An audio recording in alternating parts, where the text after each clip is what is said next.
It's Easter and I have got 5 games I want to share with you. And the last 2, I'm going to give you kind of bonus like downloads that will help you so that you don't have to even think about any of the extra stuff that goes with it. All right, let's just jump right into it. My name is Eric with a K. I'm the host of the Practical Youth Ministry Tips podcast, and I'm so glad you've joined me today. I know that Easter is filled with tons of like craziness. Everybody needs to be it's like Super Bowl Sunday. It's like your Super Bowl. You might feel the pressure to make everything perfect. Let me take a little pressure off of you with games for your youth ministry. I'm going to give you 5, and I'd love for you to just grab 1 or 2 or all of them. You can, whatever. These are simple, easy to set up, some prep, but they will be fun and engaging. All right, let's just jump right into it.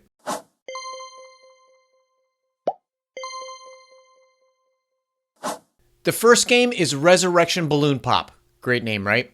So here's the game. You get a whole bunch of balloons, fill them, put a piece of paper in every single one of them, just a little piece of paper in every single one of them, blow them up, put them on the far end of your room. And you can do this in one of a couple different ways. You could do it an all play where you tell everybody, okay, you have to find the one balloon that says Jesus is risen. The only way you can do that is by sitting on the balloons, popping them. Look at the piece of paper. If it says Jesus is risen, you win the game. That game will be over fairly quickly, depending on how many students and how many balloons you have. A second option for this game is to do it as a relay race. Got a relay race to run. So you got 2 lines or 3 lines, whatever it is. Send a student down. They have to go down. They sit on the balloons. They can only pop one balloon. They read the paper. If there's nothing on it, they run back and tag their next partner. Next partner goes down, runs, sits down, reads the paper after they pop the balloon until somebody gets the one piece of paper that says Jesus is risen. That's the game. Simple, right? Loud, fun, kind of obnoxious, but your students will love it. All right, let's go to game number 2. Jelly Bean Jamboree. This is probably like your setup game as they walk in. Fill a jar with jelly beans and count them. And then put on a guess how many jelly beans. And the person to come closest without going over wins that jar of jelly beans. Maybe in there is a gift card to somewhere as well or something. I don't know. But that one's really easy. All you have to do is count the jelly beans. All right, game number 3. Guess the jelly.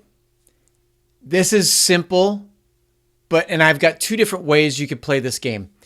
Basically, it's guess the flavor of the jelly bean. So I want to give you the first way I would encourage you to try is to have the bowls covered and labeled 1 through 10. 1, 2, 3, 4, 5, 6, 7, 8, 9. Each student gets a piece of paper. They label it 1 through 10. Then they either close their eyes or you blindfold them and have them look away. They reach into the bowl, eat the jelly bean, write down the flavor, go to the next one. That's one way. Then whoever has the most correct wins that game.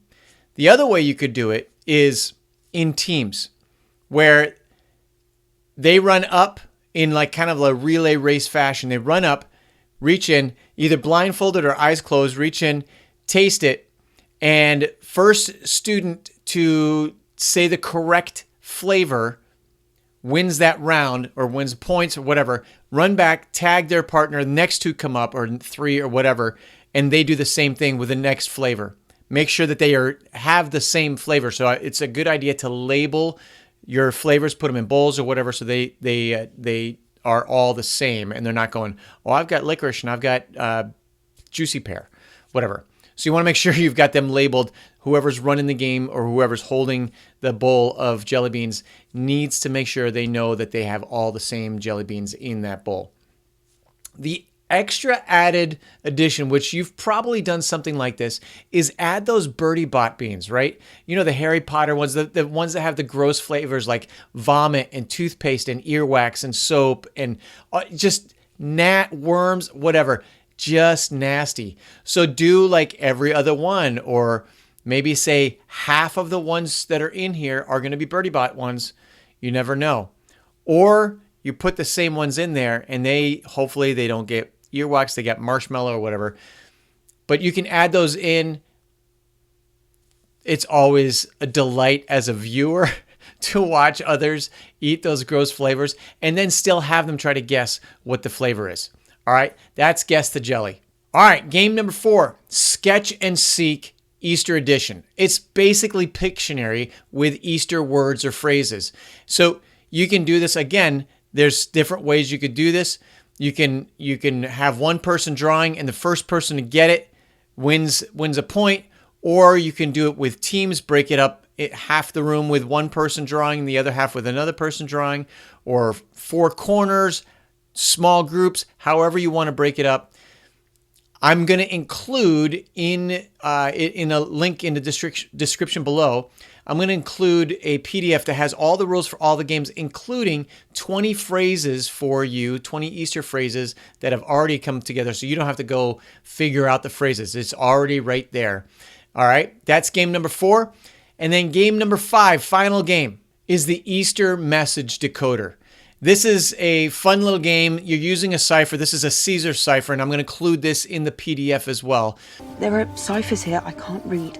Where the letters are shifted, and so you have to figure out what the letters are, and then figure out what the phrase is. I'm going to give you 5 phrases with the answer like in it as well. So does that make sense? So you're taking a letter. So the Caesar cipher is where you shift the letters 3 letters down. So A equals D, B equals E, and so on and so forth. So they have to figure out what the cipher is, and then they have to figure out the phrase. So you can do timed competitions.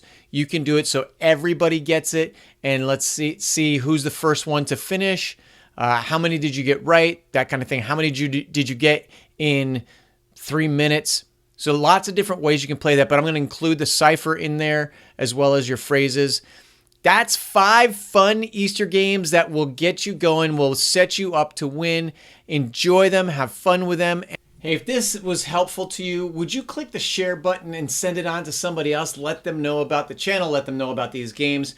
That's super helpful. The more we have on here, the more it becomes easier to find for other people. And if you're looking for other games, you can click the link on this game right here, as well as there's a playlist. If you look on there, you can see a playlist of all of the game videos I've done. Enjoy it. Have a happy Easter. God bless you, and we'll catch you next time. See ya.